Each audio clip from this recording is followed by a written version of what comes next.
ಇನ್ ಗುಲ್ಬರ್ಗ ವಾರ್ತೆಗಳ ಪ್ರಾಯೋಜಕರು Devanand sari centre supermarket Kalaburagi. Devanand sari centre ಹಲವು ವರ್ಷಗಳಿಂದ ಕಲಬುರಗಿ ಮಹಾಜನತೆಯ ಭರವಸೆ ಗಳಿಸಿರುವ ರೇಷ್ಮೆ ಸೀರೆಗಳ ಅತಿ ದೊಡ್ಡ ಶೋರೂಮ್. ಹಬ್ಬಗಳು, ಮದುವೆ, ಉಪನಯನ ಹಾಗೂ ನಿಮ್ಮ ಮನೆಯ ಶುಭ ಸಮಾರಂಭಗಳಿಗೆ ಬೇಕಾಗುವ ರೇಷ್ಮೆ ಸೀರೆಗಳಿಗೆ ದೂರದ ಬೆಂಗಳೂರು, ಹೈದರಾಬಾದ್ ನಗರಗಳಿಗೆ ಹೋಗುವ ಅಗತ್ಯವಿಲ್ಲ.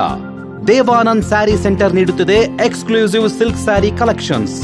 ದೇವಾನಂದ್ ಸ್ಯಾರಿ ಸೆಂಟರ್ನಲ್ಲಿ ಈಗ ಮದುವೆ ಮುಂತಾದ ಶುಭ ಸಮಾರಂಭಗಳಿಗೆ ಕಾಂಚೀವರಂ ಸೇರಿದಂತೆ wedding brocade saris, pure Dharmavaram ಸೀರೆಗಳು, ಪ್ಯೂರ್ ಬನಾರಸ್ ಸೀರೆಗಳು, pure Uppada silk, pure Ilkal ಸೀರೆಗಳು, pure fancy Gadwal silk, pure Paithani ಸೀರೆಗಳು, ಪ್ಯೂರ್ ಸಾಫ್ಟ್ ಸಿಲ್ಕ್ ಸೀರೆಗಳು ವಿವಿಧ ವಿನ್ಯಾಸಗಳಲ್ಲಿ.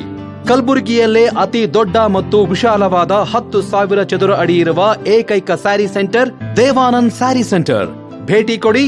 ದೇವಾನಂದ್ ಸ್ಯಾರಿ ಸೆಂಟರ್, ಕಾಮತ್ ಹೋಟೆಲ್ ಹಿಂದುಗಡೆ, ಸೂಪರ್ ಮಾರ್ಕೆಟ್, ಕಲಬುರಗಿ.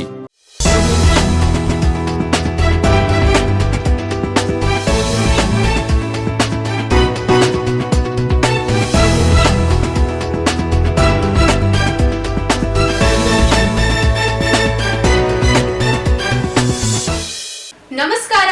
ಇನ್ ಗುಲ್ಬರ್ಗ ವಾರ್ತೆಗಳಿಗೆ ಸ್ವಾಗತ. ಮೊದಲಿಗೆ ಹೆಡ್ಲೈನ್ಸ್. ಭಕ್ತಿಭಾವದಿಂದ ಗಿರಿಯಪ್ಪ ಮುತ್ಯ 67ನೇ ಜನ್ಮದಿನ ಆಚರಣೆ. 67 ದೀಪ ಬೆಳಗಿ ಪವಾಡ ಪುರುಷನಿಗೆ ಭಕ್ತರ ವಿಶೇಷ ಗೌರವ. ಕೇರಳದಿಂದ ವಿಶೇಷ ರುದ್ರಾಕ್ಷಿಮಾಲೆ ಸಮರ್ಪಿಸಿದ ಭಕ್ತ. ಶ್ರೀನಿವಾಸ್ ಸರಡಗಿಯಲ್ಲಿ ಜುಲೈ 5ರಂದು ರಾಜ್ಯ ಮಟ್ಟದ 14ನೇ ಕರ್ನಾಟಕ ಚುಟುಕು ಸಾಹಿತ್ಯ ಸಮ್ಮೇಳನ. ಕಲಬುರಗಿಯಲ್ಲಿ ಗೃಹ ಜ್ಯೋತಿ ಯೋಜನೆ ಪುನರ್ ಪರಿಶೀಲನೆ ಆರಂಭ. ಮನೆ ಮನೆಗೆ ತೆರಳಿ ಮಾಹಿತಿ ಪರಿಶೀಲಿಸುತ್ತಿರುವ ಚೆಸ್ಕಾಂ ಸಿಬ್ಬಂದಿ. ಈಗ ವಾರ್ತೆಗಳ ವಿವರ. ಕಲಬುರಗಿ ಜಿಲ್ಲೆಯ ಶ್ರೀನಿವಾಸ್ ಸರಡಗಿ ಗ್ರಾಮದ ಪವಾಡ ಪುರುಷ ಗಿರಿಯಪ್ಪ ಮುತ್ಯ ಅವರ 67ನೇ ಜನ್ಮದಿನವನ್ನು ಗಣೇಶ್ ನಗರದ ರೇವಣಸಿದ್ದೇಶ್ವರ ಕಲ್ಯಾಣ ಮಂಟಪದಲ್ಲಿ ಭಕ್ತರು ಭಕ್ತಿಭಾವದಿಂದ ಆಚರಿಸಿದರು. ಕಲಬುರಗಿ ಜಿಲ್ಲೆಯ ಶ್ರೀನಿವಾಸ್ ಸರಡಗಿ ಗ್ರಾಮದ ಗುಂಡೂರಾವ್ ಹಾಗೂ ಗುಜ್ಜೆಬಾಯಿ ದಂಪತಿಯ ಪುತ್ರರಾದ ಗಿರಿಯಪ್ಪ ಮುತ್ಯ ಅವರನ್ನು ಭಕ್ತರು ಪವಾಡ ಪುರುಷರೆಂದು ನಂಬುತ್ತಾರೆ. ಭಕ್ತರ ನಂಬಿಕೆಯ ಪ್ರಕಾರ ಬಾಲ್ಯದಲ್ಲಿ ಕೃಷಿ ಕೆಲಸ ಮಾಡುತ್ತಿದ್ದ ವೇಳೆ ಜಮೀನಿನಲ್ಲಿದ್ದ ಮರದ ಕೆಳಗೆ ವಿಶ್ರಾಂತಿ ಪಡೆಯುತ್ತಿದ್ದಾಗ ಕನಸಿನಲ್ಲಿ ಶ್ರೀ ರೇವಣಸಿದ್ದೇಶ್ವರರು ದರ್ಶನ ನೀಡಿ, ಮನೆಗೆ ಮಾತ್ರ ಸೀಮಿತವಾಗಬೇಡ, ಇಡೀ ನಾಡಿಗೆ ಬೆಳಕು ನೀಡುವ ಶಕ್ತಿ ನಿನಗೆ ನೀಡುತ್ತೇನೆ ಎಂದು ಆಶೀರ್ವದಿಸಿದ್ದರೆಂದು ಹೇಳಲಾಗುತ್ತದೆ. ಅದರ ನಂತರ ಗಿರಿಯಪ್ಪ ಮುತ್ಯ ಅವರು ಪ್ರತಿ ಅಮಾವಾಸ್ಯೆಯಂದು ರಟ್ಕಲ್ ಗುಡ್ಡಕ್ಕೆ ತೆರಳಲು ವಾಹನ ಸಿಗದೆ ಇದ್ದರೂ ಕಾಲ್ನಡಿಗೆಯಲ್ಲೇ ತೆರಳಿ ಶ್ರೀ ರೇವಣಸಿದ್ದೇಶ್ವರರ ದರ್ಶನ ಪಡೆಯುತ್ತಿದ್ದರೆಂದು ಭಕ್ತರು ತಿಳಿಸುತ್ತಾರೆ. ನಂತರ ಮತ್ತೊಮ್ಮೆ ಕನಸಿನಲ್ಲಿ ಬಳದು ಹೈದರಾಬಾದ್ ಸಮೀಪದ ಕೋಲನಪಾಕ್ ಹತ್ತಿರ ನಾನು ಅನುಭವಿಸಿ ಬಂದಿರು ತಾಣಕ್ಕೆ ನೀನು ಬಾ ಎಂದು ಹೇಳಿದಾಗ ಗಿರಿಯಪ್ಪ ಮುತ್ಯ ಅವರು ಅಲ್ಲಿಗೆ ತೆರಳುತ್ತಾರೆ. ಅಲ್ಲಿ ಹೋಗಿ ನೋಡಿದಾಗ ಮುಳ್ಳು ಕಂಟಿಗಳಿಂದ ಕೂಡಿದ್ದ ಸ್ಥಳ ಅದು. ಎಲ್ಲ ಸ್ವಲ್ಪಗೊಳಿಸಿದಾಗ ಸಿಗುವುದೇ ಸೋಮೇಶ್ವರ ಲಿಂಗಕ್ಕೆ ಪೂಜೆ ಸಲ್ಲಿಸಲಾಯಿತು. ಬಳಿಕ ದೀಪ ಬೆಳಗಿಸಲು ಎಣ್ಣೆ ಇಲ್ಲದ ಸಂದರ್ಭದಲ್ಲಿ ನೀರನ್ನೇ ದೀಪಕ್ಕೆ ಹಾಕಿದಾಗ ಅದು ಎಣ್ಣೆಯಾಗಿ ಪರಿವರ್ತನೆಗೊಂಡು ದೀಪ ಉರಿಯಿತು ಎಂಬುದು ಕೂಡ ಭಕ್ತರು ಹೇಳುವ ಪವಾಡಗಳಲ್ಲಿ ಒಂದಾಗಿದೆ. ಇಂತಹ ಆಧ್ಯಾತ್ಮಿಕ ವ್ಯಕ್ತಿತ್ವವೆಂದು ಭಕ್ತರು ಗೌರವಿಸುವ ಗಿರಿಯಪ್ಪ ಮುತ್ಯ ಅವರ 67ನೇ ಜನ್ಮದಿನವನ್ನು ಗಣೇಶ ನಗರದಲ್ಲಿರುವ ರೇವಣಸಿದ್ದೇಶ್ವರ ಕಲ್ಯಾಣ ಮಂಟಪದಲ್ಲಿ ಭಕ್ತಿಭಾವದಿಂದ ಆಚರಿಸಲಾಯಿತು. 67 ದೀಪಗಳನ್ನು ಬೆಳಗಿಸುವ ಮೂಲಕ ಕಾರ್ಯಕ್ರಮಕ್ಕೆ ಚಾಲನೆ ನೀಡಲಾಯಿತು.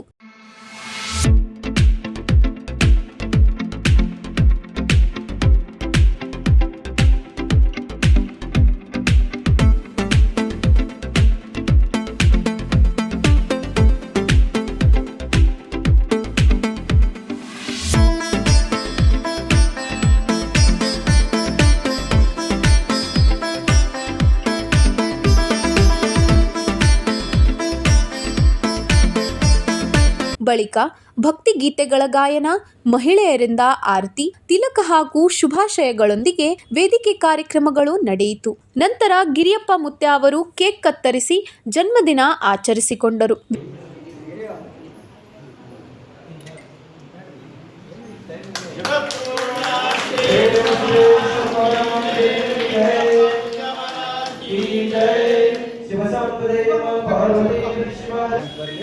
ದಯವಿಟ್ಟು ಯಾರು ವೇದಿಕೆ ಬರಬೇಡ್ರಿ. ನಾವು ಈಗ ಸುಶೀಲ್ ಕುಮಾರ್ ದೇವರು ಈ ಕಾರ್ಯಕ್ರಮದ ಕುರಿತು ಒಂದೆರಡು ಇವತ್ತಿನ ದಿವಸ ಈ ಕಾರ್ಯಕ್ರಮದ ವಿವಿಧ ಭಾಗಗಳಿಂದ ಆಗಮಿಸಿದ್ದ ಭಕ್ತರು ಶಾಲು ಹೂಮಾಲೆ ಹಾಕಿ ಸನ್ಮಾನಿಸಿ ಸಿಹಿ ತಿನ್ನಿಸಿ ಶುಭ ಕೋರಿದರು. ಕೇರಳದಿಂದ ಆಗಮಿಸಿದ್ದ ಭಕ್ತರೊಬ್ಬರು ವಿಶೇಷ ರುದ್ರಾಕ್ಷಿ ಮಾಲೆಯನ್ನು ಸಮರ್ಪಿಸಿ ಗೌರವ ಸಲ್ಲಿಸಿದರು. ಕೊನೆಯಲ್ಲಿ ಎಲ್ಲ ಭಕ್ತರಿಗೆ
ಕೊನೆಯಲ್ಲಿ ಎಲ್ಲ ಭಕ್ತರಿಗೆ ಪ್ರಸಾದ ವ್ಯವಸ್ಥೆಯನ್ನು ಮಾಡಲಾಗಿತ್ತು. ಈ ಸಂದರ್ಭದಲ್ಲಿ ರಾಚಯ್ಯ ಸ್ವಾಮಿ, ಅನಿಲ್ ಕುಮಾರ್ ಅಂಬಲ್ಗಿ, ಶಿವಕುಮಾರ್ ಬೋಸ್ಗಾ, ಶರಣು ಯರಗೋಳ್, ಪ್ರವೀಣ್ ಪಲ್ಸೆ, ಶಾಣು ಕೋರ್ವಾರ್, ಈರಣ್ಣ ಪಾಟೀಲ್ ಸೇರಿದಂತೆ ಅನೇಕ ಭಕ್ತರು ಉಪಸ್ಥಿತರಿದ್ದರು. ಪಂಚಾನನ ತನುದ್ಭೂತಾನ್ ಪಂಚಾಕ್ಷರಂ ಅನುಪಮಾನ್ ಪಂಚಸೂತ್ರಂ ಕೃತೋ ವಂದೇ ಪಂಚಾಚಾರ್ಯಂ ಜಗದ್ಗುರು.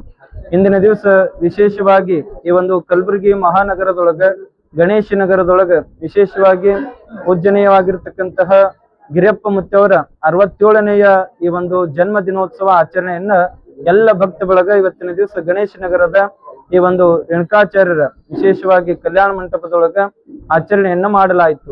ಈ ಆಚರಣೆಯನ್ನ ವಿಶೇಷವಾಗಿ ನಮ್ಮ ಗಿರಿಯಪ್ಪ ಮುತ್ತವರ ಜನ್ಮ ದಿನೋತ್ಸವ ಅಂತ ಕೇಳಿದ್ರ ಅವರ ಜನನ ಎಲ್ಲಿ ಅಂತ ಕೇಳಿದ್ರ ಕಲಬುರಗಿ ಜಿಲ್ಲೆಯ ಶ್ರೀನಿವಾಸ ಸರಡಗಿಯೊಳಗ ಆ ಒಂದು ಗುಂಡೇರಾವ್ ಮತ್ತು ಗುಜ್ಜಾಬಾಯಿಯವರ ಆ ಒಂದು ಪುಣ್ಯ ಉದರದೊಳಗ ದಿನಾಂಕ 1/7/1957 ಇಸವಿಯೊಳಗ ಜನ್ಮವನ್ನ ತಾಳಿರ್ತಕ್ಕಂಥದ್ದು.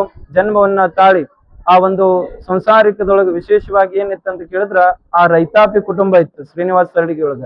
ರೈತಾಪಿ ಕುಟುಂಬದೊಳಗ ಆ ತಂದೆ ತಾಯಿಯವರು ಕೃಷಿ ಕಾಯಕವನ್ನೇ ಮಾಡ್ತಾ ಇರ್ತಕ್ಕಂತಹ ಸಮಯದೊಳಗ ಗಿರಪ್ಪ ಮುತ್ತಿಯವರು ಕೂಡ ಚಿಕ್ಕ ವಯಸ್ಸಿನೊಳಗೆ ಇದ್ದಿರ್ತಕ್ಕಂಥ ಸಮಯದೊಳಗ ಹೊಲದೊಳಗ ನೋಡ್ರಿ ಕೃಷಿ ಕಾಯಕವನ್ನ ಮಾಡಿ ಒಂದು ಮರದ ಅಡಿಗೆ ಮಲಗಿರ್ತಕ್ಕಂತಹ ಸಮಯದೊಳಗ ಸಾಕ್ಷಾತ್ ರೇವಣ ಸಿದ್ದೇಶ್ವರರು ಬಂದು ಹೇಳ್ತಾರಂತ, ನೋಡಪ್ಪ ಗಿರಪ್ಪ, ನೀನು ಇಲ್ಲಿ ಇರ್ತಕ್ಕಂಥದ್ದಲ್ಲ, ಬರೇ ಒಂದೇ ಮನೆಗೆ ಬೆಳಕಾಗುವಂಥದ್ದು ನೀ ಅಂತವನಾಗ್ಬೇಡ, ಇಡೀ ನಾಡಿಗೆ ಬೆಳಕಾಗುವಂತಹ ಶಕ್ತಿ ನಿನಗ ಕರುಣಿಸ್ತೀನಿ ಬಾ ಅಂತ ತಿಳ್ಕೊಂಡು ಒಂದು ಸ್ವಪ್ನದೊಳಗೆ ಹೇಳಿರ್ತಕ್ಕಂಥವ್ರು ಯಾರಂತ ಕೇಳಿದ್ರ ಜಗದ್ಗುರು ರೇವಣ ಸಿದ್ದೇಶ್ವರರು ಸ್ವಪ್ನದೊಳಗೆ ಬಂದು ಹೇಳಿರ್ತಕ್ಕಂತಹ ಸಮಯದೊಳಗ ಅವಾಗ ಗಿರಪ್ಪ ಮುತ್ತಿಯವರು ಚಿಕ್ಕ ವಯಸ್ಸಿನಲ್ಲಿಯೇ ಈ ಒಂದು ರಟ್ಗಲ್ ಅಂತ ಬರ್ತದೆ ನೋಡಿ ರೇವಣ ಸಿದ್ದೇಶ್ವರ ತಾಣ, ಅಲ್ಲಿ ಹೋಗಿ ಆ ರೇವಣ ಸಿದ್ದೇಶ್ವರ ಆರಾಧನೆ ಪ್ರತಿ ಅಮಾವಾಸ್ಯೆಗೂ ಹುಣ್ಣಿಗೂ ಕೂಡ ಹೋಗ್ತಾರ.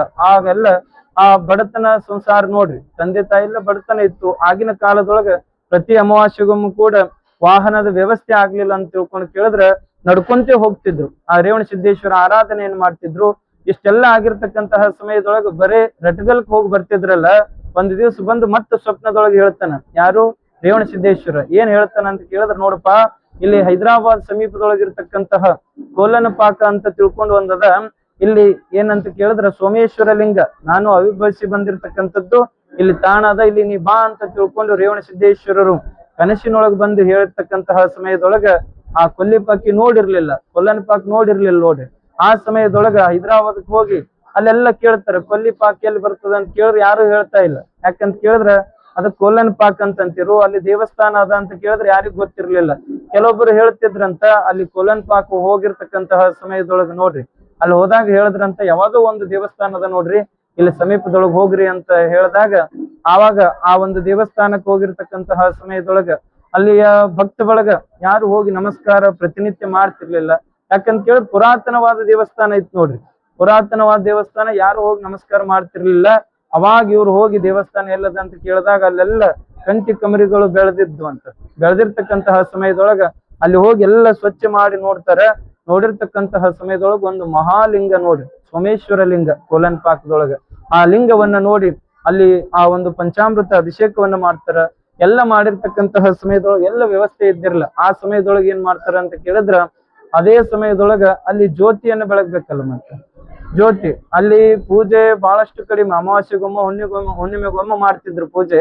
ಪ್ರತಿನಿತ್ಯವೂ ಕೂಡ ಪೂಜೆ ಮಾಡುವ ಹಂಗ ಆಗ್ಬೇಕಂತ ತಿಳ್ಕೊಂಡು ಅಲ್ಲಿ ಸಮೀಪ ಇದ್ದಿರ್ತಕ್ಕಂತಹ ಜಂಗಮರಾಗಿರ್ಬೋದು, ಅಲ್ಲಿ ಪೂಜೆ ಮಾಡುವಂತಹ ಪೂಜಾರಿಗಳನ್ನು ಕೂಡ ಸಂಪರ್ಕಿಸಿ ಅಲ್ಲಿ ಪ್ರತಿನಿತ್ಯ ಪೂಜೆ ನಡಿಬೇಕಂತ ತಿಳ್ಕೊಂಡು ಗಿರಪ್ಪ ಮುತ್ತಿಯವರು ಪೂಜೆದ ವ್ಯವಸ್ಥೆಯನ್ನು ಮಾಡ್ತಾರ. ಮತ್ತ ಅಲ್ಲಿ ಜ್ಯೋತಿ ಬೆಳಗ್ಬೇಕಲ್ಲ ಯಾವಾಗ್ಲೂ ಕೂಡ. ಎಲ್ಲಿ ಜ್ಯೋತಿ ಇರ್ತದ, ಎಲ್ಲಿ ದೀಪ ಸದಾವಕಾಲ ಬೆಳಗ್ತದಲ್ಲ, ಅಲ್ಲೊಂದ್ ಶಕ್ತಿ ಬರ್ತದ ಅಂತ ಹೇಳ್ತಾರ. ಆ ಸಮಯದೊಳಗ ಏನ್ ಮಾಡ್ತಾರ ಅಂತ ಕೇಳಿದ್ರೆ, ಗಿರಪ್ಪ ಮುತ್ತಿಯವರು ಜ್ಯೋತಿ ಬೆಳಗಿಸ್ಬೇಕು, ಪೂಜೆ ಎಲ್ಲ ಮಾಡ್ತಾರ, ರುದ್ರಾಭಿಷೇಕ ಎಲ್ಲ ಮಾಡ್ತಾರ. ಪೂಜೆ ಆಗಿರ್ತಕ್ಕಂತಹ ಸಮಯದೊಳಗ ಮತ್ತ ಜ್ಯೋತಿ ಆರತಿ ಬೆಳಗ್ಬೇಕಲ್ರಿ. ಆರತಿ ಬೆಳಗ್ಬೇಕಂತ ತಿಳ್ಕೊಂಡು ಕೇಳಿದ್ರ, ಆ ಸಮಯದೊಳಗೆ ಏನ್ ಮಾಡ್ತಾರ, ಅಲ್ಲಿರ್ತಕ್ಕಂಥವ್ರೆಲ್ಲ ನೋಡ್ತಾರ, ಬರೇ ಒಂದ್ ಜ್ಯೋತಿ ಹಚ್ಚಿದ್ರು ಅದು ಎಣ್ಣೆ ಆಗ್ಲಿಕ್ ಬಂದಿತ್ತು. ಆ ಸಮಯದೊಳಗೆ ಏನ್ ಮಾಡಿದ್ರು, ಗಿರಪ್ಪ ಮುತ್ತಿಯವ್ರ ಅಂತಾರ, ಇಲ್ಲಪ್ಪ ಇದು ಯಾವಾಗ್ನು ಕೂಡ ಜ್ಯೋತಿ ಇರ್ಬೇಕು, ಯಾವಾಗ್ನು ಕೂಡ ಇದು ಬೆಳಗ್ಬೇಕು ಜ್ಯೋತಿ, ನಂದಾ ಜ್ಯೋತಿ ಬೆಳಗ್ಬೇಕಂತ ತಿಳ್ಕೊಂಡು ನಂದಾ ಜ್ಯೋತಿ ಬೆಳಗಿಸುವಂತಹ ಸಮಯದೊಳಗೆ ಪ್ರಾರಂಭ ಮಾಡ್ಬೇಕಲ್ಲ. ಆ ಸಮಯದೊಳಗೆ ಅಲ್ಲಿ ಬತ್ತಿ ಹಾಕಿರ್ತಾರ, ಎಲ್ಲಾ ಮಾಡಿರ್ತಾರ, ಪಣತಿ ಇರ್ತದ, ಬತ್ತಿ ಇರ್ತದ. ಇಷ್ಟ ಇದ್ರ ಸಾಕೇನ್ರಿ, ಅದಕ್ಕೆ ಏನ್ ಬೇಕು, ಎಣ್ಣೆ ಬೇಕು ನೋಡ್ರಿ, ಎಣ್ಣೆ. ಅವಾಗ ನೋಡ್ತಾರ, ಅಲ್ಲಿ ಪೂಜಾರಿಗಳು ಕೇಳ್ತಾರ, ಎಣ್ಣೆ ಹಾಕ್ರಪ್ಪ ಜ್ಯೋತಿ ಹಚ್ಚಮ್ ಅಂತಂದಾಗ, ಯಪ್ಪ ಎಣ್ಣೆ ಇಲ್ರಿ ಅಂತ ತಿಳ್ಕೊಂಡು ಇನ್ನು ಊರಾಗ ಹೋಗಿ ತರ್ಬೇಕಂತಂದಾಗ, ಅವಾಗ ಮುತ್ತಿಯವ್ರ ಅಂತರ್ತ, ಏನು ಇಲ್ರಿಪ್ಪ, ಇಲ್ಲಿ ಏನ್ ತಂಬಿಗೆ ಇದಲ್ಲ ಅದು ತಗೋರಿ, ತಗೊಂಡು ಹಾಕ್ಬಿಡ್ರಿ, ಜ್ಯೋತಿ ತಾನೇ ಬೆಳಗ್ತದ ಅಂತ ತಿಳ್ಕೊಂಡು ಹೇಳಿದಾಗ, ಅದು ನೀರು ಹೋಗಿ ಸಾಕ್ಷಾತ್ ಜ್ಯೋತಿ ಆಗ್ತದೆ. ಅದು ರೇವಣ ಸಿದ್ದೇಶ್ವರ ಆಶೀರ್ವಾದ, ಗಿರಪ್ಪ ಮುತ್ತಿಯವ್ರ ವಾಕ್ಯ ಅನ್ನುವಂತ ಮಾತನ್ನ ಹೇಳ್ಬೇಕಾಗ್ತದೆ. ಹೀಗಿರ್ತಕ್ಕಂತಹ ಸಮಯದೊಳಗೆ ಇಡೀ ನಮ್ಮ ಕಲಬುರಗಿ ಜಿಲ್ಲೆ ಅಷ್ಟೇ ಅಲ್ಲ, ಇಡೀ ರಾಜ್ಯದ ಎಲ್ಲಾ ಜಿಲ್ಲೆಗಳಿಂದಲೂ ಕೂಡ ಭಕ್ತರು ಬರ್ತಾರ, ರೇವಣ ಸಿದ್ದೇಶ್ವರರ ವಾಕ್ಯವನ್ನ ಕೇಳ್ತಾರ. ಅವರ ಸಂಸಾರದ ಜಂಜಾಟದೊಳಗೆ ಅನೇಕ ದುಃಖ ದುಮ್ಮಾನಗಳು ಬಂದಿರ್ತಾವಲ್ಲ, ಅದು ಎಲ್ಲಕ್ಕೂ ಉಪಾಯವನ್ನ ನಮ್ಮ ಗಿರಪ್ಪ ಮುತ್ತಿಯವ್ರು ಹೇಳ್ತಾರೆ. ಹೀಗಾಗಿ ಇವತ್ತಿನ ದಿವಸ ಈ ಜನ್ಮ ದಿನೋತ್ಸವ ಆಚರಣೆಗೆ, 67ನೆಯ ಜನ್ಮ ದಿನೋತ್ಸವ ಆಚರಣೆಗೆ ನಾಡಿನ ಎಲ್ಲಾ ಜಿಲ್ಲೆಯಿಂದಲೂ ಕೂಡ ಮತ್ತ ಹೊರ ರಾಜ್ಯದಿಂದಲೂ ಕೂಡ ಇವತ್ತಿನ ದಿವಸ ಬಂದು ಈ ಹುಟ್ಟು ಹಬ್ಬವನ್ನ ಆಚರಣೆ ಮಾಡಿದ್ದಾರೆ. ಕಾರಣ ಏನಂತ ಕೇಳಿದ್ರೆ, ರೇವಣ ಸಿದ್ದೇಶ್ವರನ್ನ ಪೂಜಿಸಿ ಸಾಕ್ಷಾತ್ ರೇವಣ ಸಿದ್ದೇಶ್ವರನ ವರಪುತ್ರರು ನಮ್ಮ ಗಿರಪ್ಪ ಮುತ್ತಿಯವರು ಅನ್ನುವಂತ ಮಾತನ್ನ ಹೇಳ್ಬೇಕಾಗ್ತದೆ. ಹೀಗಾಗಿ ಇವತ್ತಿನ ದಿವಸ ಎಲ್ಲರೂ ಬಂದು ಈ ಒಂದು ಹುಟ್ಟು ಹಬ್ಬ ಆಚರಣೆ ಮಾಡಿ ಅವರ ಆಶೀರ್ವಾದವನ್ನು ಪಡೆದುಕೊಂಡಿದ್ದಾರೆ. ರೇವಣ ಸಿದ್ದೇಶ್ವರರ ಕೃಪೆ ಹಾಗೂ ಗಿರಪ್ಪ ಮುತ್ತಿಯವರ ಕೃಪೆ ಸರ್ವರ ಮೇಲೆ ಇರಲಿ ಅಂತ ತಿಳ್ಕೊಂಡು ಹೇಳ್ತಾ ಇದ್ದೇವೆ. ವಿಶೇಷವಾಗಿರ್ತಕ್ಕಂಥ ಇವತ್ತಿನ ದಿನ ಇದು 67ನೆಯ ಜನ್ಮ ದಿನೋತ್ಸವ ಅಂತಕ್ಕಂಥ ಬಹಳ ಚಂದ ಬರ್ತಿದ್ದೀರಿ. ಪ್ರಥಮವಾಗಿ ಈ ಗಿರಪ್ಪ ಮುತ್ತಿಯವರು ಮಾಡುವಂತಹ ಕೆಲಸಗಳನ್ನ ನೀವೇನು ನಾವೇ ಔಟ್ ಆಫ್ ಮಾಡ್ಬೋದು ಸರಿ ಅನ್ಸಲ್ಲ. ಇದಕ್ಕೆ ಏನಪ್ಪಾ ಅಂತಂದ್ರೆ ಇದೆಲ್ಲ ನೋಡೋದ್ರೆ ಬಹಳ ಖುಷಿ ಅನಿಸ್ತದೆ. ಇದ್ರಪ್ಪ ಗಿರಪ್ಪ ಮುತ್ತರಂತಲೇ ಇರುವಂತಕ್ಕಂಥ ಉದಾಹರಣೆ ಕೊಡಬೇಕಾಗ್ತದೆ. ಯಾಕಪ್ಪ ಅಂತಂದ್ರ ಸ್ವತಃ ಎಲ್ಲ ಸಿಟಿ ಒಳಗ ಜನ ಪುರಾಣ ಪ್ರವಚನಗಳಲ್ಲಿ ಬರೋದೇ ಕಡಿಮೆ.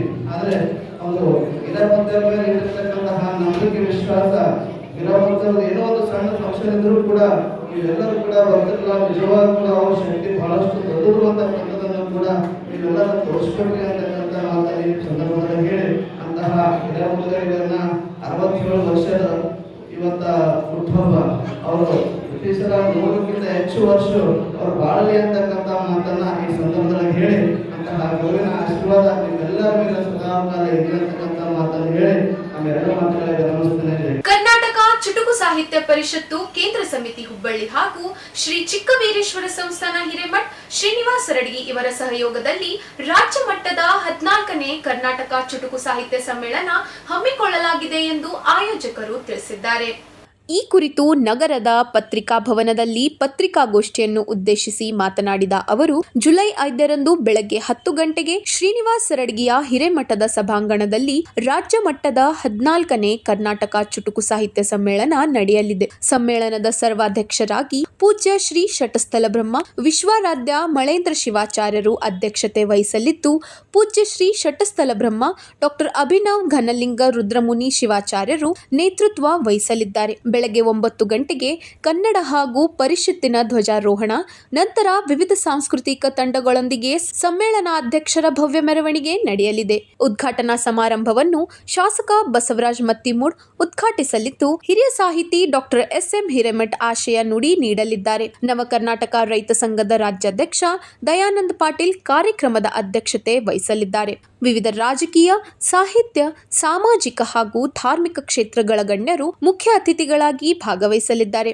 ಸಮ್ಮೇಳನದಲ್ಲಿ ಶರಣರ ವಚನ ವಿಶ್ಲೇಷಣೆ, ವಚನ ಸಾಹಿತ್ಯ ಇಂದು ಪ್ರಸ್ತುತ, ಯುವ ಜನಾಂಗ ಮತ್ತು ವಚನ ಸಾಹಿತ್ಯ ಮತ್ತು ಕೃಷಿ, ದಾಸ ಹಾಗೂ ಶರಣ ಸಾಹಿತ್ಯ ಸೇರಿದಂತೆ ವಿವಿಧ ವಿಷಯಗಳ ಕುರಿತು ವಿಚಾರಗೋಷ್ಠಿಗಳು ನಡೆಯಲಿವೆ. ಮಧ್ಯಾಹ್ನದ ಬಳಿಕ ಚುಟುಕು ಗೋಷ್ಠಿ ಹಾಗೂ ರಾಜ್ಯದ ವಿವಿಧ ಜಿಲ್ಲೆಗಳ ಸಾಹಿತಿಗಳಿಂದ ಚುಟುಕು ಕಾವ್ಯ ವಾಚನ ಆಯೋಜಿಸಲಾಗಿದೆ. ಇದೇ ಸಂದರ್ಭದಲ್ಲಿ ವಿವಿಧ ಕ್ಷೇತ್ರಗಳಲ್ಲಿ ಸಾಧನೆಗೈದ ಗಣ್ಯರಿಗೆ ಸನ್ಮಾನ ಮಾಡಲಾಗುವುದು ಎಂದು ಸಂಘಟಕರು ತಿಳಿಸಿದ್ದಾರೆ. ಪೂಜ್ಯ ಶ್ರೀ ಶಟಸ್ಥಲ ಬ್ರಹ್ಮ ವಿಶ್ವರಾಧ್ಯ ಮಳೇಂದ್ರ ಸ್ವಾಮೀಜಿಯವರು ಈ ಸಮ್ಮೇಳನದ ಸರ್ವಾಧ್ಯಕ್ಷರು. ಇದನ್ನು ಎಲ್ಲವನ್ನು ಆಯೋಜನೆ ಮಾಡಿರ್ತಕ್ಕಂಥವರು ಪೂಜ್ಯ ಶ್ರೀ ಶಟಸ್ಥಲ ಬ್ರಹ್ಮ ಡಾಕ್ಟರ್ ರೇವಣಸಿದ್ಧ ಶಿವಾಚಾರ್ಯರು, ಚಿಕ್ಕ ವೀರೇಶ್ವರ ಸಂಸ್ಥಾನ ಹಿರೇಮಠ, ಶ್ರೀನಿವಾಸ ಸರಡಗಿ ಪೂಜ್ಯರು. ಈ ಚುಟುಕು ಸಾಹಿತ್ಯ ಪರಿಷತ್ತಿನ ಸಂಚಾಲಕರು ಶ್ರೀ ಕೃಷ್ಣಮೂರ್ತಿ ಕುಲಕರ್ಣಿ ಹುಬ್ಬಳ್ಳಿಯವರು. ಈ ಚುಟುಕು ಸಾಹಿತ್ಯ ಸಮ್ಮೇಳನದ ಗೌರವ ಅಧ್ಯಕ್ಷರು ಸನ್ಮಾನ್ಯ ಶ್ರೀ ಬಸವರಾಜ್ ಮತ್ತಿಮೋಡ್, ಮಾನ್ಯ ಶಾಸಕರು, ಕಲಬುರಗಿ ಗ್ರಾಮೀಣ ಮತಕ್ಷೇತ್ರ. ಮತ್ತು ಜೊತೆಗೆ ಈ ಕಾರ್ಯಕ್ರಮದ ನೇತೃತ್ವವನ್ನು ವಹಿಸಿರ್ತಕ್ಕಂಥವರು ಪೂಜ್ಯ ಶ್ರೀ ಶಟಸ್ಥಲ ಬ್ರಹ್ಮ ಡಾಕ್ಟರ್ ಅಭಿನವ ಘನಲಿಂಗ ರುದ್ರಮುನಿ ಶಿವಾಚಾರ್ಯರು, ಗವಿಮಠ ಬಸವ ಕಲ್ಯಾಣ. ಇವರೆಲ್ಲರ ನೇತೃತ್ವದಲ್ಲಿ ಈ ಒಂದು ಸಮ್ಮೇಳನ ಜರುಗಲಿದೆ. ಮೊದಲಿಗೆ 9 ಗಂಟೆಗೆ ಪರಿಷತ್ತಿನ ಧ್ವಜಾರೋಹಣ, ತದನಂತರ 10 ಗಂಟೆಯಿಂದ ಮುಖ್ಯ ರಸ್ತೆಯಿಂದ ಮಠದವರೆಗೆ ಸರ್ವಾಧ್ಯಕ್ಷರ ಮೆರವಣಿಗೆ ಸಾಂಸ್ಕೃತಿಕ ತಂಡಗಳೊಂದಿಗೆ. 10 ಉದ್ಘಾಟನಾ ಕಾರ್ಯಕ್ರಮ ದಿವ್ಯ ಸಾನ್ನಿಧ್ಯ ಪೂಜ್ಯ ಶಟಸ್ಥಲ ಬ್ರಹ್ಮ ರೇವಣಸಿದ್ಧ ಶಿವಾಚಾರ್ಯರು ವಹಿಸ್ತಾರೆ. ಸರ್ವಾಧ್ಯಕ್ಷರು ಪೂಜ್ಯ ಶ್ರೀ ಶಟಸ್ಥಲ ಬ್ರಹ್ಮ ವಿಶ್ವರಾಧ್ಯ ಮಳೇಂದ್ರ ಶಿವಾಚಾರ್ಯರು ಸರ್ವಾಧ್ಯಕ್ಷರು ವಹಿಸ್ತಾರೆ. ನೇತೃತ್ವವನ್ನು ಅಭಿನವ ಘನಲಿಂಗ ರುದ್ರಮುನಿ ಪೂಜ್ಯರು ವಹಿಸ್ತಾರೆ. ಕಾರ್ಯಕ್ರಮವನ್ನು ಉದ್ಘಾಟನೆ ಮಾನ್ಯ ಶಾಸಕರು ಬಸವರಾಜ್ ಮತ್ತಿಮೋಡ್ ಅವರು ಕಾರ್ಯಕ್ರಮ ಉದ್ಘಾಟನೆ ಮಾಡ್ತಾರೆ. ಈ ಕಾರ್ಯಕ್ರಮಕ್ಕೆ ಹಿರಿಯ ಸಾಹಿತಿಗಳು doctor S M Hiremath sir ಅವರು ಆಶಯ ನುಡಿಯನ್ನು ಆಡ್ತಾರೆ. ಕಾರ್ಯಕ್ರಮದ ಅಧ್ಯಕ್ಷತೆ ರಾಜ್ಯ ಅಧ್ಯಕ್ಷರು ನವ ಕರ್ನಾಟಕ ರೈತ ಸಂಘದ ಸನ್ಮಾನ್ಯ ಶ್ರೀ ದಯಾನಂದ್ ಪಾಟೀಲ್ ಅವರು. ಮತ್ತು ಕಾರ್ಯಕ್ರಮದಲ್ಲಿ ಮುಖ್ಯ ಅತಿಥಿಗಳಾಗಿ ಸನ್ಮಾನ್ಯ ಶ್ರೀ ಸೋಮಶೇಖರ್ ಗೋನಾಯಕ್ ಅವರು, ಮಾಜಿ ಅಧ್ಯಕ್ಷರು DCC ಬ್ಯಾಂಕ್ ಕಲಬುರಗಿ, ಸನ್ಮಾನ್ಯ ಶ್ರೀ ವಿನೋದ್ ಪಾಟೀಲ್ BJPಯ ಮುಖಂಡರು ಮತ್ತು ಸಮ್ಮೇಳನದ ಸ್ವಾಗತ ಸಮಿತಿ ಅಧ್ಯಕ್ಷರು, ಸನ್ಮಾನ್ಯ ಶ್ರೀ ನೀಲಕಂಠರಾವ್ ಮುಲ್ಗೆ ಹಿರಿಯ ಕಾಂಗ್ರೆಸ್ ಮುಖಂಡರು, ಸನ್ಮಾನ್ಯ ಶ್ರೀ ಸುಭಾಷ್ ರಾಠೋಡ್ ಹಿರಿಯ ಕಾಂಗ್ರೆಸ್ ಮುಖಂಡರು, ಸನ್ಮಾನ್ಯ ಶ್ರೀಮತಿ ಮಹೇಶ್ವರಿ ವಾಲಿ JDS ಮುಖಂಡರು ಕಲಬುರಗಿ, ಮತ್ತು ಸೂಪರಿಂಟೆಂಡೆಂಟ್ ಇಂಜಿನಿಯರ್ PWDಯ ಶ್ರೀ ಅಮೀನ್ ಮುಖ್ತಾರ್ ಅವರು, ವಿಜಯ್ ರಾಠೋಡ್ ಉದ್ಯಮಿದಾರರು. ಈ ಕಾರ್ಯಕ್ರಮದಲ್ಲಿ ಎಲ್ಲರೂ ಅವತ್ತಿನ ಕಾರ್ಯಕ್ರಮದಲ್ಲಿ ಮುಖ್ಯ ಅತಿಥಿಗಳಾಗಿ ಭಾಗವಹಿಸ್ತಾರೆ. ಜೊತೆಗೆ ಈ ಕಾರ್ಯಕ್ರಮದಲ್ಲಿ ಉಪಸ್ಥಿತಿ ಕೃಷ್ಣಮೂರ್ತಿ ಕುಲಕರ್ಣಿ, ಈ ಚುಟುಕು ಸಾಹಿತ್ಯ ಪರಿಷತ್ತಿನ ಸಂಚಾಲಕರು, ಅವರು ಕೂಡ ಕಾರ್ಯಕ್ರಮದಲ್ಲಿ ಭಾಗವಹಿಸ್ತಾರೆ.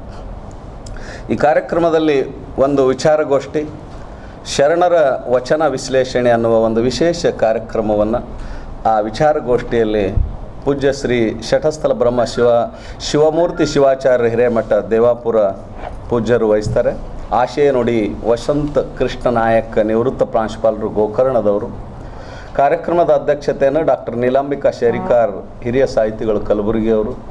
ಮತ್ತು ಕಾರ್ಯಕ್ರಮದಲ್ಲಿ ಮುಖ್ಯ ಅತಿಥಿಗಳಾಗಿ ಶರಣಗೌಡ ಪಾಟೀಲ್ ಪಾಳ ಅವರು, ಯಶವಂತರಾಯ ಅಷ್ಟಿಗೆ ಅವರು, ಹನುಮಂತರಾವ್ ಅಟ್ಟೂರ್ ಅವರು ಆ ಕಾರ್ಯಕ್ರಮದಲ್ಲಿ ಮುಖ್ಯ ಅತಿಥಿಗಳಾಗಿ ಭಾಗವಹಿಸ್ತಾರೆ. ವಿಚಾರ ಮಂಡನೆ ಪ್ರಭಾಕರ್ ಖೇಡದವರು ವಚನ ಸಾಹಿತ್ಯ ಇಂದು ಪ್ರಸ್ತುತ, ಸತೀಶ್ ವಾಲಿಯವರು ಯುವ ಜನಾಂಗ ವಚನ ಸಾಹಿತ್ಯ, ಶೇಖರ್ ಗೌಡ ಪಾಟೀಲ್ ಅವರು ವಚನ ಸಾಹಿತ್ಯ ಕೃಷಿ, NV ರಮೇಶ್ ಅನ್ನುವರು ದಾಸ ಮತ್ತು ಶರಣ ಸಾಹಿತ್ಯ. ಹೀಗೆ ಅನೇಕ ವಿಷಯಗಳನ್ನಿಟ್ಟು ಅವತ್ತು ಈ ಗೋಷ್ಠಿಯಲ್ಲಿ ಚರ್ಚೆ ಮಾಡಲಾಗುವುದು. ತದನಂತರ ಊಟದ ವಿರಾಮ, ನಂತರ ಚುಟುಕು ಕವಿಗೋಷ್ಠಿ. ಈ ಚುಟುಕು ಕವಿಗೋಷ್ಠಿಯ ದಿವ್ಯ ಸಾನ್ನಿಧ್ಯವನ್ನು ಶಟಸ್ಥಲ ಬ್ರಹ್ಮ ರೇವಣಸಿದ್ಧ ಚರಂತೇಶ್ವರ ಶಿವಾಚಾರ್ಯರು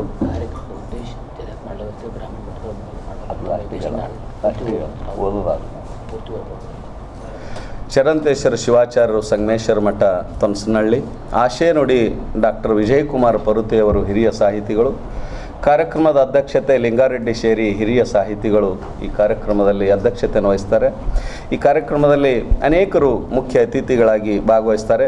ಸುಮಾರು 20ಕ್ಕೂ ಹೆಚ್ಚು ಚುಟುಕು ವಾಚನ ಮಾಡ್ತಾರೆ ಈ ನಮ್ಮ ಭಾಗದ ಕವಿಗಳು. ಮತ್ತು ತದನಂತರ ನಿರ್ಣಯ ಮಂಡನೆ ಮಾಡ್ತಕ್ಕಂಥದ್ದು. ಅದಾದ ನಂತರ ನಮ್ಮ ಭಾಗದ ಅನೇಕ ಸಾಧಕರು ಅವರು ವಿಶೇಷವಾಗಿ ಸಾಧನೆಗೈದಿರ್ತಕ್ಕಂಥವರು ವಿವಿಧ ಕ್ಷೇತ್ರದಲ್ಲಿ ಅಂಥವರನ್ನು ಈ ಕಾರ್ಯಕ್ರಮದಲ್ಲಿ ಸನ್ಮಾನ ಮಾಡ್ತಕ್ಕಂಥದ್ದು. ಹೀಗೆ ಬಸವರಾಜ್ ಕೋನ್ಯಾಕ್ ಅವರು, GS ಮಾಲಿಪಾಟೀಲ್ ಅವರು, ಮನೋಹರ್ ಬೀರ್ನೂರ್ ಅವರು, ಸಚಿನ್ ಪ್ರತಾಬಾದ್ ಅವರು, ಕುಪೇಂದ್ರ ಬರ್ಗಾಲಿ ಅವರು, ಹೀಗೆ ಅನೇಕರು ಸುಮಾರು 40 ಜನರನ್ನು ಈ ಕಾರ್ಯಕ್ರಮದಲ್ಲಿ ವಿಶೇಷವಾಗಿ ಸನ್ಮಾನವನ್ನು ಕೈಗೊಳ್ಳಲಾಗುವುದು. ತದನಂತರ ಸಂಜೆ 4 ಗಂಟೆಗೆ ಸಮಾರೋಪ ಸಮಾರಂಭ. ಈ ಸಮಾರೋಪ ಸಮಾರಂಭದಲ್ಲಿ ಸಾನ್ನಿಧ್ಯವನ್ನು ಪೂಜ್ಯ ಶ್ರೀ ಶಟಸ್ಥಲ ಬ್ರಹ್ಮ ಡಾಕ್ಟರ್ ರಾಜಶೇಖರ ಶಿವಾಚಾರ್ಯ ಚೌಡಾಪುರಿ ಹಿರೇಮಠ ಇವರು ವಹಿಸ್ತಾರೆ. ನೇತೃತ್ವ ಶ್ರೀನಿವಾಸ ಸರಡಿಗೆಯ ಪೂಜ್ಯರು ವಹಿಸ್ತಾರೆ. ಸರ್ವಾಧ್ಯಕ್ಷರ ಮಾತು ಇರುತ್ತೆ. ಸಮಾರೋಪ ಭಾಷಣವನ್ನು ಕರ್ನಾಟಕ ಸಾಹಿತ್ಯ ಅಕಾಡೆಮಿಯ ಸದಸ್ಯರು ಡಾಕ್ಟರ್ ಸಿದ್ದರಾಮನ್ ಕಲ್ ಅವರು ಸಮಾರೋಪ ಭಾಷಣವನ್ನು ಮಾಡಲಿದ್ದಾರೆ. ಈ ಕಾರ್ಯಕ್ರಮದಲ್ಲಿ ಮುಖ್ಯ ಅತಿಥಿಗಳಾಗಿ ಡಾಕ್ಟರ್ SS ಗುಬ್ಬಿಯವರು, ಶೇಷಮೂರ್ತಿ ಅವಧಾನಿ ಅವರು, ಪ್ರಭಾಕರ್ ಜೋಶಿಯವರು, ಕಲ್ಯಾಣರಾವ್ ಶೀಲ್ವಂತ್ ಅವರು, ಶಿವಾನಂದ್ ಖಜೂರಿ ಅವರು, ಡಾಕ್ಟರ್ ಸಂಗಮೇಶ್ ಹಿರೇಮಠ್, ಪ್ರೊಫೆಸರ್ ಶರಣಬಸವ ನೀಲಾ ಮತ್ತು ಸುರೇಶ್ ಬಡಿಗೇರ್ ಇವರೆಲ್ಲ ಕಾರ್ಯಕ್ರಮದಲ್ಲಿ ಮುಖ್ಯ ಅತಿಥಿಗಳಾಗಿ ಭಾಗವಹಿಸ್ತಾ ಇದ್ದಾರೆ. ಒಟ್ಟಾರೆಯಾಗಿ ಈ ಕರ್ನಾಟಕ ಚುಟುಕು ಸಾಹಿತ್ಯ ಪರಿಷತ್ತು ಕೇಂದ್ರ ಸಮಿತಿ ಹುಬ್ಬಳ್ಳಿಯವರು ವಿವಿಧ ಜಿಲ್ಲೆಗಳಲ್ಲಿ, ವಿವಿಧ ಕ್ಷೇತ್ರಗಳಲ್ಲಿ ಮತ್ತು ನಗರದಿಂದ ಗ್ರಾಮೀಣ ಪ್ರದೇಶದಲ್ಲಿಯೂ ಕೂಡ ಸಾಹಿತ್ಯ ಸಮ್ಮೇಳನ ಹಮ್ಮಿಕೊಳ್ಳಬೇಕು ಅನ್ನುವ ಉದ್ದೇಶದಿಂದ ನಮ್ಮ ಕಲಬುರಗಿ, ಇದು ಹುಬ್ಬಳ್ಳಿ ಕೇಂದ್ರವಾದರೂ ಕೂಡ ಕಲಬುರಗಿ ಅಂತ ಕಲ್ಯಾಣ ಕರ್ನಾಟಕದೊಳಗೂ ಕೂಡ ವಿಶೇಷವಾಗಿ ಸಾಹಿತ್ಯ ಆಸಕ್ತರು, ಸಾಹಿತಿಗಳು, ಚುಟುಕು ಕವಿಗಳು ಅನೇಕರು ನಮ್ಮ ಭಾಗದಲ್ಲಿ ಇರುವುದರಿಂದ ಹೀಗಾಗಿ ಶ್ರೀಗಳ ಒಂದು ನೇತೃತ್ವವನ್ನು ತೆಗೆದುಕೊಂಡು ಈ ಒಂದು ವಿಶೇಷ ಸಮ್ಮೇಳನ, ರಾಜ್ಯ ಮಟ್ಟದ 14ನೇ ಚುಟುಕು ಸಾಹಿತ್ಯ ಸಮ್ಮೇಳನವನ್ನು ಇಲ್ಲಿ ಕೈಗೊಂಡಿರ್ತಕ್ಕಂಥದ್ದು. ಕಳೆದ 13ನೇ ಕರ್ನಾಟಕ ಚುಟುಕು ಸಾಹಿತ್ಯ ಸಮ್ಮೇಳನ ಬಸವ ಕಲ್ಯಾಣದ ರುದ್ರಮುನಿ ಶಿವಾಚಾರ್ಯ ಅಪ್ಪವರು ನೇತೃತ್ವವನ್ನು ವಹಿಸಿದರು. ಅಲ್ಲಿ ಸರ್ವಾಧ್ಯಕ್ಷರಾಗಿ ರೇವಣಸಿದ್ಧ ಶಿವಾಚಾರ್ಯ ಅಪ್ಪಾಜಿಯವರಿದ್ದರು. ಈಗ ಶ್ರೀನಿವಾಸ ಸರಡಿಗೆ ಮಠದಲ್ಲಿ ಮಳೇಂದ್ರ ಶಿವಾಚಾರ್ಯ ಅಪ್ಪಾಜಿಯವರು ಈ ಸಮ್ಮೇಳನದ ಸರ್ವಾಧ್ಯಕ್ಷರಾಗಿ ಅಲ್ಲಿ ನೇಮಕಗೊಂಡವರು. ಅವತ್ತು ಅನೇಕ ಕಲಾ ತಂಡಗಳು ಬರ್ತಾರೆ, ಅನೇಕ ರಾಜ್ಯದಿಂದ ಅನೇಕ ಸಾಹಿತಿಗಳು ಬರ್ತಾರೆ. ಹೀಗಾಗಿ ತಮ್ಮಿಂದನೂ ಕೂಡ ಸಹಕಾರ ಆಗಬೇಕು. ನಮ್ಮ ಭಾಗದೊಳಗೆ ಇಂಥ ಒಂದು ವಿಶೇಷ ಕಾರ್ಯಕ್ರಮಗಳಿಗೆ ನಿಮ್ಮ ಸಹಕಾರ ಅವಶ್ಯಕತೆ ಇದೆ. ಶ್ರೀನಿವಾಸ ಸರಡಿಗೆ, ಇಡೀ ಸರಡಿಗೆಯ ಗ್ರಾಮಸ್ಥರು ಎಲ್ಲರೂ ಈ ಕಾರ್ಯಕ್ರಮಕ್ಕೆ ಕೈ ಜೋಡಿಸಿದ್ದಾರೆ. ವಿನೋದ್ ಅಣ್ಣವರ ನೇತೃತ್ವದಲ್ಲಿ ಈಗಾಗಲೇ ಅನೇಕ ಸಭೆಗಳನ್ನು ಮಾಡಲಾಗಿದೆ. ಸರ್ವಾಧ್ಯಕ್ಷರಿಗೆ ಈಗಾಗಲೇ ಆಹ್ವಾನ ಪತ್ರಿಕೆ ನೀಡಿ ಆಹ್ವಾನ ಮಾಡಲಾಗಿದೆ. ಹೀಗಾಗಿ ಎಲ್ಲ ಜವಾಬ್ದಾರಿಗಳನ್ನು ವೇದಿಕೆ ಶ್ರೀನಿವಾಸ ಸರಡಿಗೆ ಮಠದಲ್ಲಿ ಅದ್ಭುತವಾದಂಥ ಒಂದು ವೇದಿಕೆ ಇದೆ. ಆ ವೇದಿಕೆಯಲ್ಲಿ ಇಡೀ ದಿನ ಈ ಕಾರ್ಯಕ್ರಮವನ್ನು ಜರುಗುತ್ತೆ. ಈಗ ಒಂದು ಚಿಕ್ಕ ವಿರಾಮ. ದೇವಾನಂದ್ ಸ್ಯಾರಿ ಸೆಂಟರ್ ಹಲವು ವರ್ಷಗಳಿಂದ ಕಲಬುರ್ಗಿ ಮಹಾಜನತೆಯ ಭರವಸೆ ಗಳಿಸಿರುವ ರೇಷ್ಮೆ ಸೀರೆಗಳ ಅತಿ ದೊಡ್ಡ ಶೋರೂಮ್. ಹಬ್ಬಗಳು, ಮದುವೆ, ಉಪನಯನ ಹಾಗೂ ನಿಮ್ಮ ಮನೆಯ ಶುಭ ಸಮಾರಂಭಗಳಿಗೆ ಬೇಕಾಗುವ ರೇಷ್ಮೆ ಸೀರೆಗಳಿಗೆ ದೂರದ ಬೆಂಗಳೂರು, ಹೈದರಾಬಾದ್ ನಗರಗಳಿಗೆ ಹೋಗುವ ಅಗತ್ಯವಿಲ್ಲ. ದೇವಾನಂದ್ ಸ್ಯಾರಿ ಸೆಂಟರ್ ನೀಡುತ್ತಿದೆ exclusive silk sari collections. Devanand sari ಸೆಂಟರ್ನಲ್ಲಿ ಈಗ ಮದುವೆ ಮುಂತಾದ ಶುಭ ಸಮಾರಂಭಗಳಿಗೆ ಕಾಂಚೀವರಂ ಸೇರಿದಂತೆ wedding brocade saris, pure Dharmavaram ಸೀರೆಗಳು, ಪ್ಯೂರ್ ಬನಾರಸ್ ಸೀರೆಗಳು, pure Uppada silk, pure Ilkal ಸೀರೆಗಳು, pure fancy Gadwal silk, pure Paithani ಸೀರೆಗಳು, ಪ್ಯೂರ್ ಸಾಫ್ಟ್ ಸಿಲ್ಕ್ ಸೀರೆಗಳು ವಿವಿಧ ವಿನ್ಯಾಸಗಳಲ್ಲಿ. ಕಲಬುರಗಿಯಲ್ಲೇ ಅತಿ ದೊಡ್ಡ ಮತ್ತು ವಿಶಾಲವಾದ 10,000 ಚದುರ ಅಡಿ ಇರುವ ಏಕೈಕ ಸ್ಯಾರಿ ಸೆಂಟರ್ ದೇವಾನಂದ್ ಸ್ಯಾರಿ ಸೆಂಟರ್. ಭೇಟಿ ಕೊಡಿ. ದೇವಾನಂದ್ ಸ್ಯಾರಿ ಸೆಂಟರ್, ಕಾಮತ್ ಹೋಟೆಲ್ ಹಿಂದುಗಡೆ, ಸೂಪರ್ ಮಾರ್ಕೆಟ್, ಕಲಬುರಗಿ. ವಿರಾಮದ ನಂತರ ವಾರ್ತೆಗಳಿಗೆ ಮತ್ತೊಮ್ಮೆ ಸ್ವಾಗತ. ರಾಜ್ಯ ಸರ್ಕಾರದ ಮಹತ್ವಾಕಾಂಕ್ಷಿ ಗೃಹ ಜ್ಯೋತಿ ಯೋಜನೆಯ ಫಲಾನುಭವಿಗಳ ಮಾಹಿತಿಯನ್ನು ದೃಢೀಕರಿಸುವ ಉದ್ದೇಶದಿಂದ ಕಲಬುರಗಿಯಲ್ಲಿ ಪುನರ್ ಪರಿಶೀಲನೆ ಕಾರ್ಯ ಆರಂಭಿಸಲಾಗಿದೆ. ಜೆಸ್ಕಾಂ ಅಧ್ಯಕ್ಷ ಪ್ರವೀಣ್ ಪಾಟೀಲ್ ಹರ್ವಾಳ್ ಹಾಗೂ ಜೆಸ್ಕಾಂ ಸಿಬ್ಬಂದಿಗಳು ನಗರದ ಆಳಂದ್ ಚೆಕ್ ಪೋಸ್ಟ್ ಸಮೀಪದ ವಿಜಯನಗರ ಕಾಲನಿ ಸೇರಿದಂತೆ ವಿವಿಧ ಪ್ರದೇಶಗಳಿಗೆ ಭೇಟಿ ನೀಡಿ ಮನೆ ಮನೆಗೆ ತೆರಳಿ ಪರಿಶೀಲನೆ ನಡೆಸಿದರು. ಈ ವೇಳೆ ಸಿಬ್ಬಂದಿಗಳು ಮೊಬೈಲ್ ಆಪ್ ಬಳಸಿ ಫಲಾನುಭವಿಗಳ ಮಾಹಿತಿ, ವಿದ್ಯುತ್ ಸಂಪರ್ಕ ಹಾಗೂ ವಾಸಸ್ಥಳದ ವಿವರಗಳನ್ನು ಪರಿಶೀಲಿಸಿದರು. ಯೋಜನೆಯ ಸೌಲಭ್ಯ ಅರ್ಹ ಫಲಾನುಭವಿಗಳಿಗೆ ಮಾತ್ರ ತಲುಪುವಂತೆ ಹಾಗೂ ದಾಖಲೆಗಳ ನಿಖರತೆಯನ್ನು ಖಚಿತಪಡಿಸಿಕೊಳ್ಳುವ ಉದ್ದೇಶದಿಂದ ಈ ಮರುಪರಿಶೀಲನೆ ಕೈಗೊಳ್ಳಲಾಗಿದೆ ಎಂದು ಅಧಿಕಾರಿಗಳು ತಿಳಿಸಿದ್ದಾರೆ. ಪರಿಶೀಲನೆ ಸಂದರ್ಭದಲ್ಲಿ ಮನೆಗಳ ವಿದ್ಯುತ್ ಸಂಪರ್ಕದ ವಿವರಗಳನ್ನು ದಾಖಲಿಸಿಕೊಂಡು ಸಿಬ್ಬಂದಿ ಅಗತ್ಯ ಮಾಹಿತಿಯನ್ನು ಆಪ್ನಲ್ಲಿ ನವೀಕರಿಸಿದರು. ನಗರ ವ್ಯಾಪ್ತಿಯ ವಿವಿಧ ಬಡಾವಣೆಗಳಲ್ಲಿ ಇದೇ ರೀತಿಯ ಪುನರ್ ಪರಿಶೀಲನೆ ಕಾರ್ಯ ಮುಂದಿನ ದಿನಗಳಲ್ಲಿಯೂ ಹಂತ ಹಂತವಾಗಿ ಮುಂದುವರಿಯಲಿದೆ ಎಂದು ಜೆಸ್ಕಾಂ ಅಧಿಕಾರಿಗಳು ತಿಳಿಸಿದ್ದಾರೆ. ನಮ್ಮ ಮುಖ್ಯಮಂತ್ರಿಗಳಾದ ಡಿ ಕೆ ಶಿವಕುಮಾರ್ ಸಾಹೇಬರು ಒಂದು ಆದೇಶವನ್ನು ಮಾಡಿದ್ದಾರೆ. ಗೃಹ ಜ್ಯೋತಿ ಅಡಿಯಲ್ಲಿ ಬರೋಂಥ ಎಲ್ಲ ಗ್ರಾಹಕರಿಗೆ ರಿಜಿಸ್ಟ್ರೇಷನ್ ಮಾಡಬೇಕಂತ ಹೇಳಿದ್ದಾರೆ. ಆ ಪ್ರಕ್ರಿಯೆ ನಿನ್ನೆಯಿಂದ ಸ್ಟಾರ್ಟ್ ಆಗಿದೆ. ಇವತ್ತು ಖುದ್ದು ನಾನು ಬಂದು ಅದು ಹೇಗಾಗ್ತಾ ಇದೆ ಅಂತ ನಾನೇ ವೀಕ್ಷಣೆ ಮಾಡಲಿಕ್ಕೆ ಬಂದಿದ್ದೀನಿ. ನಮ್ಮ ಸಿಬ್ಬಂದಿಗಳು ತುಂಬ ಅಚ್ಚುಕಟ್ಟಾಗಿ ತುಂಬ ಒಳ್ಳೆಯ ರೀತಿ ಮಾಡ್ತಾ ಇದ್ದಾರೆ. ಈಗಾಗಲೇ ಜನರಿಗೆ ಒಂದು ರಾಂಗ್ ಮೆಸೇಜ್ ಏನಿದೆಪ್ಪ ಅಂತಂದರೆ, ನಾವು ಕಾಸ್ಟ್ ಸರ್ಟಿಫಿಕೇಟ್ ಕೇಳ್ತಾ ಇದ್ದೀವಿ, ನಿಮಗೆ ಕನೆಕ್ಷನ್ ಕಟ್ ಮಾಡಬೇಕಂತ ಮಾಡ್ತಾಯಿದ್ದೀವಿ ಅಂತ ಒಂದು ಮಿಸ್ ಆ್ಯಂಡ್ ರಾಂಗ್ ಇನ್ಫಾರ್ಮೇಷನ್ನು ಕೊಡ್ತಾ ಇದ್ದಾರೆ. ಬಟ್ ನಾನು ತಮ್ಮ ಮುಖಾಂತರ ಎಲ್ಲ ನಮ್ಮ ಗ್ರಾಹಕರಿಗೆ ನಾನು ಹೇಳಿಕ್ಕೆ ಬಯಸ್ತೀನಿ, ಇದು ನಿಮಗೆ ಅನುಕೂಲ ಆಗ್ಲಿಕ್ಕಂತ ಮಾಡಿರೋ ಸ್ಕೀಮು. ಇದು ಇನ್ನೂ ಜಾಸ್ತಿ ನಿಮ್ಗೆ ಅನುಕೂಲ ಆಗಲಂತೆ ನಾವು ಒಂದು ಇದು ಮಾಡ್ತಾಯಿದ್ದೀವಿ, ರಿಜಿಸ್ಟ್ರೇಷನ್ ಮಾಡ್ತಾಯಿದ್ವಿ. ಯಾಕೆ ಮಾಡ್ತಾಯಿದ್ದೀವಪ್ಪ ಅಂದರೆ ಇದು ಮಿಸ್ಯೂಸ್ ಆಗಬಾರ್ದು. ಇದು ನಮ್ಮ ರಾಜ್ಯ ಜನರಿಗೆ ಮಾತ್ರ ಸೀಮಿತ ಆಗಿರಬೇಕು, ಬೇರೆ ರಾಜ್ಯಗಳಿಂದ ಬಂದಂಥ ಜನರಿಗೆ ಇದು ಅಲ್ಲ ಸ್ಕೀಮು ಅಂತ ನಮ್ಮ ಮುಖ್ಯಮಂತ್ರಿಗಳು ಒಂದು ಪರಿಶೀಲನೆ ಹಾಗೂ ರಿಜಿಸ್ಟ್ರೇಷನ್ ಕಾರ್ಯವನ್ನು ಸ್ಟಾರ್ಟ್ ಮಾಡಿದ್ದಾರೆ. ಇದು 2 ತಿಂಗಳಲ್ಲಿ ಕಂಪ್ಲೀಟ್ ಮಾಡ್ಬೇಕಂತ ಹೇಳಿದ್ದಾರೆ. ತಾವು ಯಾರೂ ನಮ್ಮ ಆಫೀಸ್ಗೆ ಬರೋದು ನೆಸಸರಿ ಇಲ್ಲ. ನಮ್ಮ ಸಿಬ್ಬಂದಿಗಳು ತಮ್ಮ ಮನೆಗೆ ಬಂದು ರಿಜಿಸ್ಟ್ರೇಷನನ್ನು ಮಾಡ್ಕೋತಾರೆ. ಯಾರ್ಯಾರು ಈಗಾಗಲೇ ರಿಜಿಸ್ಟ್ರೇಷನ್ ಮಾಡಿರಲಿಲ್ಲ, ಈಗ ಅವರಿಗೆ ಒಂದು ಸದುಪಯೋಗ ಪಡಿಸ್ಕೊಂಡು ಅವ್ರಿಗೆ ಒಂದು ಒಳ್ಳೆಯ ಅವಕಾಶ, ಈಗ ಹೊಸದಾಗಿ ಬೇಕಾದರೂ ಮತ್ತೆ ಅವರು ರಿಜಿಸ್ಟ್ರೇಷನ್ ಮಾಡ್ಬೋದು. ಈಗ ನೋಡಿರಿ, ಸರ್ಕಾರ ಕಾಸ್ಟ್ ಸರ್ಟಿಫಿಕೇಟ್ ಕೇಳಿಲ್ಲ, ನಾವು ಕಾಲಮ್ನಲ್ಲಿ ಇದೆ. ಈಗ ನಾ ಯಾವ ಜಾತಿ ಇದ್ದೀನಿ ಅಂತೇಳಿ ಬರೀಲಿಕ್ಕೆ ಅದು ಏನು ಅಭ್ಯಂತರ ಇಲ್ಲ ಅಂತ ಅನ್ಕೋತೀನಿ. ನಾನು ಹೆಮ್ಮೆಯಿಂದ ಹೇಳ್ಬೇಕು, ನಾನು ಯಾವ ಜಾತಿ ಇದ್ದೀನಿ ಅಂತ ಹೇಳೋದು ತಪ್ಪೇನಿದೆ ಅಂತ ನಾನು ಅನ್ಕೋತೀನಿ. ನಂದು ಸ್ವತಃ ಸ್ಟೇಟ್ಮೆಂಟ್ ಇದು. ನಾನು ಯಾವ ಜಾತಿ ಇದೆ ಅಂತ ಹೇಳಿಕ್ಕೆ ಏನಕ್ಕೆ ಏನು ತೊಂದರೆ ಇಲ್ಲ. ಈಗ ಜಾತಿ ಪರಿಷ್ಕರಣೆ ಮಾಡ್ತಾ ಇದ್ರೆ ಅಥವಾ ಏನು ಜಾತಿ ಗಣತಿ ಮಾಡ್ತಾ ಇದ್ರೆ ಅಂತ ಅವರು ಇಲ್ಲ. ಈಗ ನಾವು ಒಂದು ಸ್ಕೂಲ್ ಅಡ್ಮಿಷನ್ ಮಾಡ್ತೀವಿ. ಸ್ಕೂಲ್ ಅಡ್ಮಿಷನ್ ಮಾಡಬೇಕಾದ್ರೂ ಅದರಲ್ಲಿ ಒಂದು ಕಾಲಮಲ್ಲಿ ಕಾಸ್ಟ್ ಕೇಳ್ತಾರೆ. ಅದರ ಅರ್ಥ ಸ್ಕೂಲ್ದವ್ರು ಏನು ಕಾಸ್ಟು ವೆರಿಫಿಕೇಷನು ಅಥವಾ ಕಾಸ್ಟ್ ಸೆನ್ಸ್ ಎಲ್ಲ ಕೌಂಟ್ ಮಾಡ್ತಾ ಇದ್ದಾರೆ ಅಂತ ಅರ್ಥ ಅಲ್ಲ. ಯಾರ್ಯಾರು ಇದ್ದಾರೆ, ಯಾರ್ಯಾರು ಬೆನಿಫಿಷರಿ ಇದ್ದಾರೆ ಅಂತ ಗೊತ್ತಾಗಬೇಕು ಅಂತ ಪಾರದರ್ಶಕವಾಗಿ ಮಾಡ್ತಾಯಿದ್ದಾರೆ. ಗೃಹ ಜ್ಯೋತಿ ಪರಿಷ್ಕರಣೆ ಮಾಡೋದು ಒಳ್ಳೆಯ ಉದ್ದೇಶನೇ. ಮಿಸ್ಯೂಸ್ ಆಗೋದು ಅವಾಯ್ಡ್ ಆಗುತ್ತೆ. ಒಂದೊಂದು ಆಧಾರಕ್ಕೆ 2-3 ಮೀಟರ್ಗಳ ಲಿಂಕ್ ಮಾಡಿದ ಉದಾಹರಣೆಗಳು ಅದಾವೆ. ಅದು ಈಗೆಲ್ಲ ಹೊರಟೋಗುತ್ತೆ. ಕರೆಕ್ಟ್ ಪರ್ಸನ್ಗೆ ಒಂದು ಮನೆಗೆ ಒಂದು ಫೆಸಿಲಿಟಿ ಕೊಡೋದು ಅದು ಎಲ್ಲ ಭಾಳ ಜನ ಉಪಯೋಗ ತೊಗೊತಾ ಇದ್ದಾರೆ. ಅದು ಒಳ್ಳೆಯ ಗೃಹ ಜ್ಯೋತಿದು ಒಳ್ಳೆಯ ಸ್ಕೀಮು ಅಂತ ನಾವು ಅನ್ಬೋದು. ಕಡಿಮೆ ಇನ್ಕಮ್ ಇದ್ದವ್ರಿಗಂತೂ ಭಾಳ ಹೆಲ್ಪ್ ಆಗಿದೆ. ಈಗ ಪರಿಷ್ಕರಣೆ ಮಾಡೋದು ಡಬಲ್ ಕನೆಕ್ಷನ್ನು ಇದು ಇದ್ದೆಲ್ಲ ರಿಮೂವ್ ಮಾಡೋದು ಒಳ್ಳೆಯ ಉದ್ದೇಶ ಅಂತ ನಮ್ಮ ಅಭಿಪ್ರಾಯ. ಜಾತಿ ಕಾಲಮ್ ಮಾಡಿದ್ದು ಯಾತಕ್ಕೆ ಅಂತ ನನಗೆ ಅದು ಡೌಟ್ ಬರ್ತಾಯಿದೆ. ಜಾತಿ ಕಾಲಮ್ ಯಾಕೆ ಮಾಡಿದರು ಅಂತ. ಈಗೆಲ್ಲ ಜಾತಿಯವರು ಇರೋದ್ರಿಂದ ಕರ್ನಾಟಕದಲ್ಲಿ ಜಾತಿ ಕಾಲಮ್ ಉದ್ದೇಶ ಏನಂತ ನನಗೂ ಗೊತ್ತಾಗ್ತಾ ಇಲ್ಲ. ವಿದ್ಯುತ್ ಇದೆ ಅಂತ ಎಜುಕೇಷನ್ ಎಲ್ಲ ಉದ್ಯೋಗ ಎಲ್ಲ ಏನು ಇದಕ್ಕೆ ಜಾತಿ ಬೇಕು ಸರ್. ಇದು ಉದ್ಯೋಗ ಎಲ್ಲ ಏನು ಜಾತಿ ಆಗಬೇಕಂತ ವಿದ್ಯುತ್. ಹೌದೌದು, ಉದ್ಯೋಗ ಎಲ್ಲ ಏನಲ್ಲ. ಈ ಫೆಸಿಲಿಟಿ ಕೊಡೋಕೆ ಜಾತಿ ಯಾಕೆ ಬೇಕು ಅಂತ ನಮ್ಮದು ಅನಿಸಿಕೆ. ಈ ಯೋಜನೆ ಕೊಡೋಕ್ಕೆ ಜಾತಿ ಅವಶ್ಯಕತೆ ಇಲ್ಲ ಅಂತ ಅನಿಸುತ್ತೆ. ಎಲ್ಲ ಜಾತಿಯವ್ರಿಗೂ ಅನ್ವಯ ಆಗುತ್ತೆ. ಕರ್ನಾಟಕದಲ್ಲಿ ಎಲ್ಲ ಜಾತಿಯವರಿದ್ದಾರೆ, ಎಲ್ಲ ಜಾತಿಯವ್ರಿಗೂ ಸಮಾನ ಹಕ್ಕುಗಳಿವೆ. ಹೀಗಾಗಿ ಪರ್ಟಿಕ್ಯುಲರ್ ಇಂಥ ಜಾತಿಯವರಿಗೆ ಇದನ್ನು ಕೊಡಬೇಕಂತ ಏನಿಲ್ಲದು. ಎಲ್ಲ ಜಾತಿಯರಿಗೂ ಫೆಸಿಲಿಟಿ ಯೋಜನೆಗಳು ಅನ್ವಯಿಸುತ್ತೆ. ಜಾತಿ ಕಾಲಮ್ ಮಾಡಿದ್ದು ಯಾಕೆ ಅಂತ ನಮಗೂ ಅದು ಅರ್ಥ ಆಗ್ತಾ ಇಲ್ಲ. ಜಾತಿಗಳು ಜನಗಣತಿ ಮಾಡ್ತಿದ್ದಾರೆ. ಜನಗಣತಿಯಲ್ಲಿ ಬೇಕಾಗುತ್ತೆ ಅದು. ಈ ಯೋಜನೆಗೆ ಯಾಕೆ ಬೇಕಂತ ನಮ್ಮದು ವಿಚಾರ. ಯಾಕಂದರೆ ಜನಗಣತಿಯಲ್ಲಿ ಅದು ಆಲ್ರೆಡಿ ಎಂಟರ್ ಆಗಿಬಿಟ್ಟಿರುತ್ತೆ ಜಾತಿದು. ಈಗ ಪರಿಷ್ಕರಣೆ ಈಗ ಫೆಸಿಲಿಟಿ ಸ್ಕೀಮ್ ಕೊಟ್ಟಿರ್ತಾರಲ್ಲ, ಇದಕ್ಕೆ ಯಾಕೆ ಜಾತಿದು ಇದನ್ನು ಮಾಡ್ತಾ ಇದ್ದಾರೆ ಅಂತ ನಮ್ಮದು ಅನಿಸಿಕೆ ಇದೆ. ಇಲ್ಲಿಗೆ ವಾರ್ತಾ ಪ್ರಸಾರ ಮುಕ್ತಾಯ. ಮುಂದಿನ ಸಂಚಿಕೆಯಲ್ಲಿ ಭೇಟಿಯಾಗೋಣ. ನಮಸ್ಕಾರ.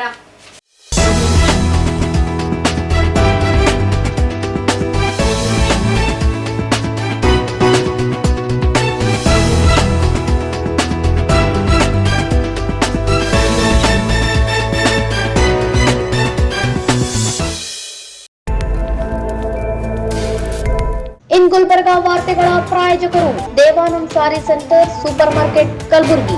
ದೇವಾನಂದ್ ಸ್ಯಾರಿ ಸೆಂಟರ್ ಹಲವು ವರ್ಷಗಳಿಂದ ಕಲಬುರ್ಗಿ ಮಹಾಜನತೆಯ ಭರವಸೆ ಗಳಿಸಿರುವ ರೇಷ್ಮೆ ಸೀರೆಗಳ ಅತಿ ದೊಡ್ಡ ಶೋರೂಮ್.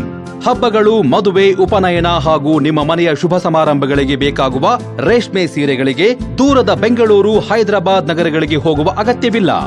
ದೇವಾನಂದ್ ಸ್ಯಾರಿ ಸೆಂಟರ್ ನೀಡುತ್ತಿದೆ ಎಕ್ಸ್ಕ್ಲೂಸಿವ್ ಸಿಲ್ಕ್ ಸ್ಯಾರಿ ಕಲೆಕ್ಷನ್ಸ್.